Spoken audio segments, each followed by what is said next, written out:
Hello, my name is DeAnna Batdorff. I'm an Ayurvedic educator and practitioner, and today we are here to talk about enemas. And why do we do enemas? Why should we? And maybe when should we not? And how really do we get past the hurdle of this concept of clearing out our intestines and our colon?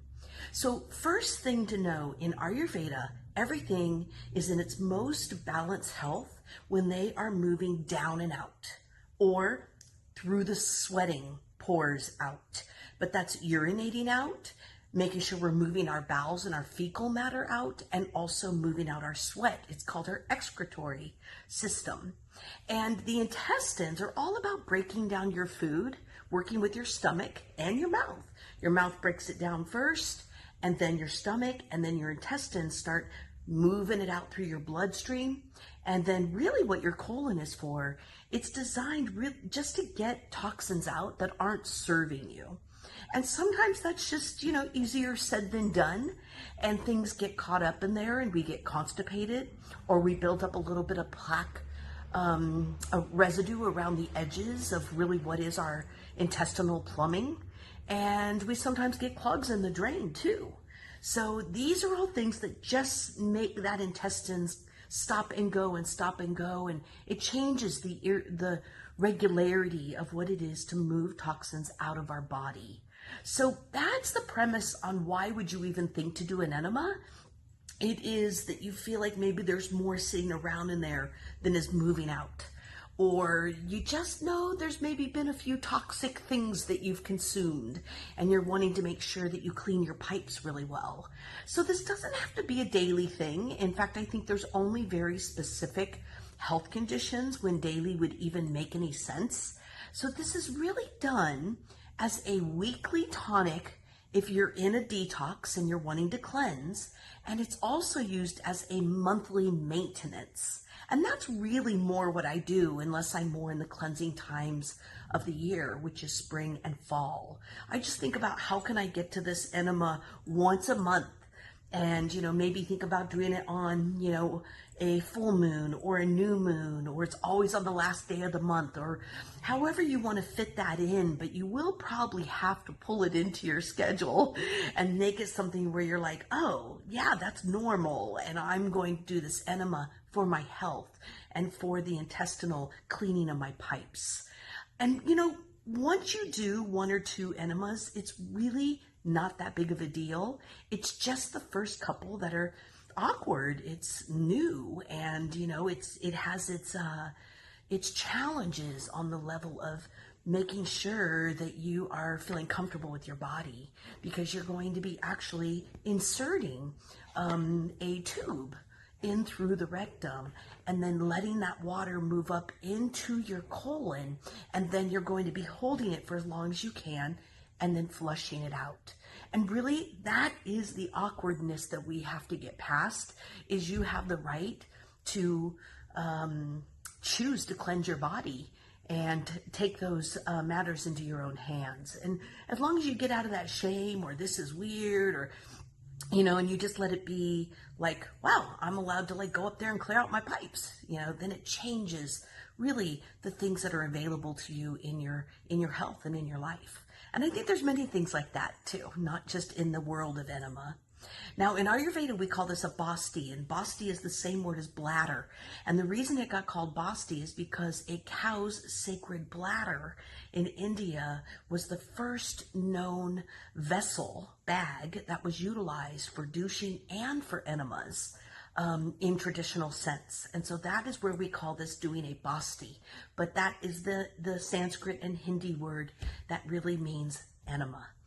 And so let's just talk about this now that we've set up the parameters and a container. I'm now going to show you the container, right? So I have these really amazing stainless steel, what I call forever buckets, and I can use them for multiple things because I can sterilize this stainless steel. And you can see you have this lovely bucket that you can fill up, and we'll talk about that. And it comes with also a hook. And you can hang this right on your towel rack in the bathroom is the simplest way, but really you could hang it on anything sturdy that's, got a good 4 feet gravity above your head. And then you have your tube. This is really, really high grade tubing. I'm very impressed with this. And it has this little clamp, right? So the clamp you want to put close to the end. You can see I've got maybe 8 to 10 inches close to the end because I want to be able to, reach it and clamp this and open this and let it flow into my body. And I also want to be able to clamp it down and stop that flow. And we also always, once we put our liquid in here, right, we open up the clamp, we take all the air, so we let it run through here, and we get all the air out of this tube, and just as the water starts to release through here, you clamp it down, and that's how you prepare it for an enema, because you don't want to get this much air in your body, right? Like, look, that would be a lot of air. So you want to make sure that you just pull the air out of there. And that's one of the most important details of prepping to do your enema. The other thing is it comes with different attachments, right? Which is also not what always comes in an enema kit. So you have 2 of the same attachments, and they even have an extra inside, and the extra one is smaller, right? And these are also super flexible, and they're tapered. So it's extremely comfortable as long as you, once you get over that hurdle of like, okay, I'm going to, put something in through my anus, and I'm going to clean out my pipes of my, lower part of your large intestine. So once you get comfortable with that idea, really everything is easy, but the applicators are super easy to use. And it also comes with a vaginal applicator that's more like a little fountain pen of fluid that's for more cleaning the vaginal wall. So as long as you clean this with boiling water and get it all dry, so that you store it properly, you could use this for enema, sterilize it, and you could also use this for women for douching. Yeah. The other thing that it comes with is it has a really amazing implant bulb, right? And these you usually have to find separately if you even know what it is at all.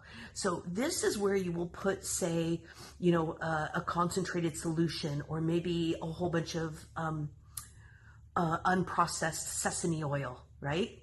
And then it has a little applicator that you also insert inside, and then you flush this bulb, and it actually implants 1 to 2 ounces of that oil or concentrated nettle juice or concentrated cleavers you juiced, or even a vegetable juice, or even if you made like a really mucilagenic, beautiful blend of seaweeds and then strained that and made a really nice mucilagenic goop of seaweed, you'd be able to make it thin enough to go in here and come out, but you'd be able to get a really beautiful concentrated amount of medicine that's going to soak your intestinal pan.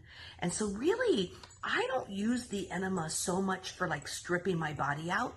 I don't want to give up any of my probiotics or any of my supporting enzymes. I don't want to lose anything that's of value. So what I'm suggesting here, and what we do in Ayurveda, is we do 3-cup or 4-cup small holding enemas, which basically fills this up to only about here. So once you slowly insert it and let the valve go, and it's just nice, good, warm water, and we're going to talk about the solution to use, but you want it just baby bottle warm, and you take it into your system, and really we can hold up to about 28 cups in there. So 3 to 4 cups is just a small, nourishing, holding enema. And that is just allowing you really to do many other things that I have in the instructions when you get the enema. When you buy the bucket, I have instructions that I wrote that are inside, and I explain how to go into bridge pose, and how to massage it over to the ileocecal valve. So you're laying on your right side and you're massaging over towards 7 o'clock in your intestines. And it's just enough to really soak that beautiful colon pan and allow you to, heal and mend that tissue. Most people at this point have inflammation and it's destroyed their tissue, and there's leaky gut, or there's low probiotic, which is deficient. So for us to, really do too much of an enema, or too cleansing of an enema, we may not have the nutrients in there to do it. I'm more about soaking the pan. I always talk about how if we had a casserole, if I have a casserole pan and it's crispy and caked on and I want to go and clean it, I want to keep in mind that, like, I'm not going to scrape away at the pan and then destroy the pan. I'm actually going to make sure I soak the pan, and I usually soak the pan in a little more warm water and maybe just a little solution that's going to lube things up and slough everything off the pan. Then we go in and we clean out that dirty water and we start cleaning the pan, and it's effortless. And so when I do an enema, I like to talk about it that way, so my go-to is going to be Kombu Seaweed Tea. You take 2 strips of kombu, 4 cups of water, you boil it, and then I just let it sit with a lid overnight so it gets really rich and strong. And then you take out those strips of kombu and you have this beautiful seaweed enema tea. Okay? Now, I highly suggest, if you're going to really practice doing enema, you might even want to double that recipe and make 8 cups, and I'll tell you why. If you're new to enemas, sometimes your colon will want to release it on demand, and you'll get these urges like, I can't hold it. And then you have to breathe, and you have to kind of like keep massaging it over towards the left of your body, right? And over to the right, from the left to the right of your body. And you just have to keep breathing and massaging and resting. And you can hold it longer. But sometimes I like to just do 1 enema, 4 cups, and I don't hold it as long. And I'll just hold it as long as I can, even if that's just 5 minutes, Then I just let myself release that and cleanse and release. And I just take a good 20, 30 minutes to just cleanse and keep moving that fluid out. And then I'll go in and I'll do another enema right after that. And then that'll be my long, good holding enema, where I'm holding it for, a good 20, maybe even 30 minutes. So think about your Kindle, think about a book, think about a magazine, think about drawing. But I do like to make sure, even music that I'm listening to, but I do want to make sure that I have an ambiance. I've created an environment and I'm feeling safe. And I'm also making sure I have something to keep me just a little bit busy. And certainly a gua sha could be a great thing to do with this enema too, because you can massage your abdomen, you can work on your hip while you're on your side, you could be doing your upper channels. So there's so many things you can do with that time that would also be healthy. And you just have to keep remembering to breathe and kind of meet it and breathe and meet it. And again, it's just going to be its own little awkward journey, like learning to ride a bike or a stick shift. This is just a little bit different because it's more having to do with you and your physical space and your ability to cleanse your own pipes and your plumbing. And just remember, this has been being done for centuries all over the world, not just India, right? People have been doing this everywhere for centuries as a way of staying healthy. So there's not toxins moving out into our tissues and the rest of our body, and they're moving back down and out to the earth, where they can all just be distributed in a different way. So this is the concept of the enema bucket and how to do an enema. And the only other thing I would really talk about is, I think you would need guidance if you have hemorrhoids. I think you would need guidance if you have a true leaky gut, or if you have colitis or any ulcerations. So the more you think something's perforated and your tissue is very weak, the more you would want guidance. There's still times when this might be good for you, but it wouldn't be something you would just want to try on your own. So you would, maybe want to get some advice and, work with somebody who, does maybe Chinese medicine or Ayurveda, right? And just find someone in your area that can really help you to know when's the right time for you to do this.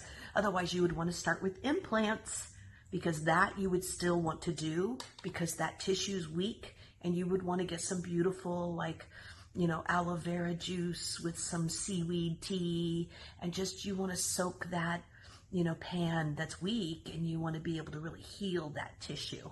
So there's still things like an implant that would really serve you and help the tissue to get stronger, but you just maybe want to get a little more guidance before you go out into the world of enema, But other than that, it's really safe. It's actually more relieving than you think. Downward motion changes anything upward. So we use it for belching, we use it for heartburn, we use it for headaches, we use it for pain anywhere in the body, and we also use it for people who are losing energy from not having good digestion. And it will clear out everything going on, and as you clear out those toxins, your energy comes back.